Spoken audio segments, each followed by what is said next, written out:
I didn't flinch. I just closed my laptop, set it gently on the table, and smiled. My brother's face was still glowing. He had just finished his little speech, the one he had clearly rehearsed, the one that made my aunt press her hand to her heart and my cousin actually clap, and now he was standing at the head of the dining room table like he had just been crowned. My mother was crying. My father was nodding slowly with that look he always gets when he thinks something important is happening. And I was sitting at the far end of the table, the one closest to the kitchen, the one nobody pulls out for guests, holding a glass of sparkling water and thinking, he has no idea what I have on this laptop.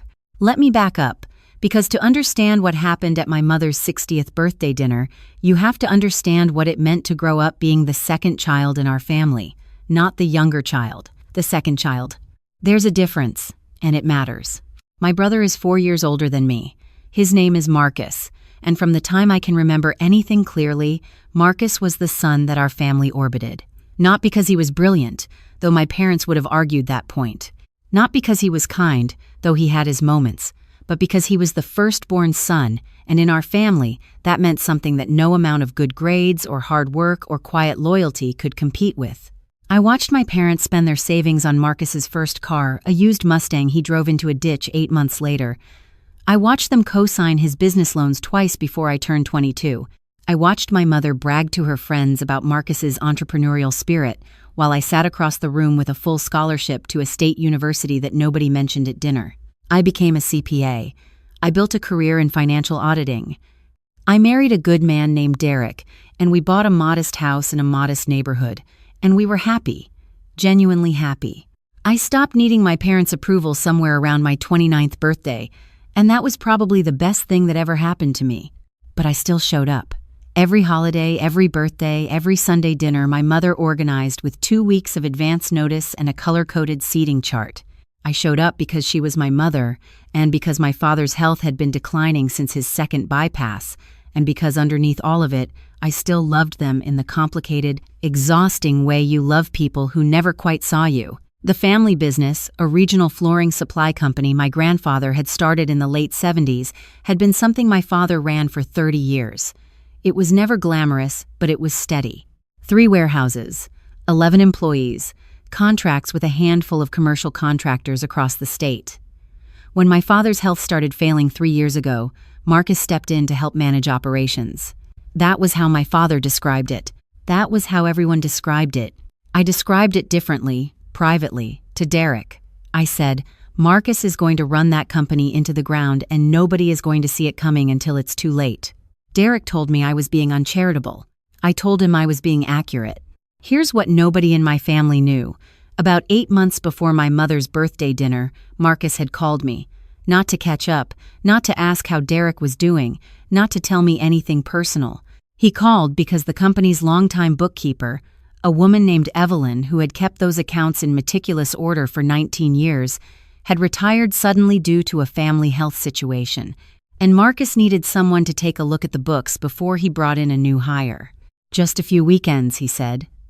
Dad trusts you with numbers. It'll look better if family does the initial review. I should have said no. I know that now. But I said yes, because my father asked me personally, and because some part of me still wanted to be useful to them in a way they would notice. Marcus gave me access to everything. I don't think he expected me to actually look. I looked. It took me about 6 hours across 2 Saturdays to understand the full picture, and then another 2 weeks of pulling documents, cross-referencing accounts, and sitting very still in my home office while Derek slept, just staring at what I had found. Marcus had taken out a private business loan 18 months earlier, $220,000, secured against the company's primary warehouse and equipment inventory. The loan was not disclosed to my father. It was not on any of the financial summaries Marcus had been presenting at the quarterly family check-ins.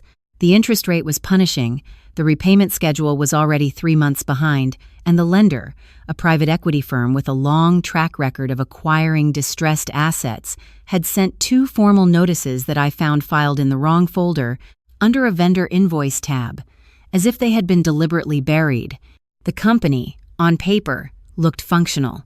My brother had managed the presentation of the accounts carefully enough that someone glancing at a summary would see revenue, would see payroll being met, would see nothing alarming, but underneath the surface presentation, the company was being quietly hollowed out. The warehouse that secured the loan was the same warehouse my father was planning to formally transfer to Marcus as part of the business succession he had been hinting at for 2 years. My father believed he was giving his son an asset. He had no idea he was handing Marcus a building he had already borrowed against, and that if the loan went into default, which at the current trajectory it would within 14 months, that warehouse would not belong to our family at all. I sat with that information for a long time. I called a colleague I trust, a senior partner at a firm I had worked with on a commercial audit 2 years prior. I described the situation in general terms and asked what I was looking at. He was quiet for a moment, and then said, "That's loan fraud adjacent, if the asset was represented to the lender as unencumbered when it wasn't.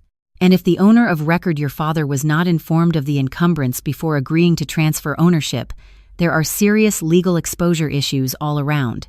I thanked him and hung up the phone and sat in my car in the parking garage for about 20 minutes. I want to be honest about what I felt in those 20 minutes, because I think it matters. I wasn't triumphant. I wasn't excited. I felt sick. The way you feel when something you suspected turns out to be worse than you suspected. And there's no satisfaction in being right because being right means your family is in real trouble. I felt a deep, tired grief for my father, this man who had built something real over 30 years and had no idea what was being done to it while he sat at home recovering from surgery and trusting his son. And I felt something else too. I felt the particular anger of someone who has spent a lifetime being overlooked and then, when finally given access to the room, discovers that the reason they were kept out of the room was not because they weren't capable, but because someone knew they would see too clearly. Marcus gave me the access because he thought I would rubber stamp it. He thought I was still the little sister who sat at the end of the table. I made copies of everything. I organized the documents carefully. I drafted a summary for my father, intending to give it to him privately, quietly, before anything formal was announced. I wanted to protect him from embarrassment. I wanted to give him the chance to address this without an audience. Then my mother announced the birthday dinner. And 2 days before the dinner, Marcus called me again, this time with a brightness in his voice that I recognized immediately as performance, and told me that he had wonderful news to share at the dinner and that he hoped I would be happy for the family. He said this in a way that made clear he expected no meaningful response from me. He was narrating an outcome, not asking for my participation. I told him I would be there. I said I was looking forward to it. I brought my laptop. The dinner was at my parents' house, the same house Marcus and I grew up in, the same formal dining room that only got used for occasions my mother deemed significant. She had arranged flowers. She had cooked for 2 days. My aunt and uncle were there, and 2 of my father's old colleagues, and my cousin who lived 40 minutes away and always managed to arrive exactly when the food was ready. My father looked tired but happy. He had lost weight since the surgery, and his color wasn't what it used to be, but he was dressed well and he laughed at something my uncle said during appetizers, and for a moment I let myself just look at him and feel the straightforward love of a daughter for her father, uncomplicated by everything else. Marcus waited until after the main course. He actually stood up at the table, which nobody does, which was already a performance signal, and he raised his glass and said he had an announcement to make in honor of my mother's birthday and everything this family has built together. He talked for about 4 minutes. He talked about legacy and hard work and what it meant to carry something forward. He talked about my father's vision and his own commitment to honoring it. He said that after many conversations, many private conversations, he emphasized, looking once briefly in my direction, our parents had decided that the formal transfer of the company, including the primary warehouse and all associated assets, would proceed to him. His name, his ownership. He would be bringing in a partner, he said, to help capitalize a new phase of growth. My aunt made a sound that was almost a gasp of admiration. My mother was crying again, the good kind of crying she reserves for moments she has decided are milestones. My cousin raised his glass. My father smiled and nodded and looked at Marcus with an expression I recognized, pure, uncomplicated pride, and that expression was the thing that moved me from waiting to acting. Because he didn't know. He genuinely didn't know. I opened my laptop. I hadn't planned to do it that way, exactly. I had thought, before the dinner, that I would request a private moment after dessert, pull my father aside, show him the documents quietly.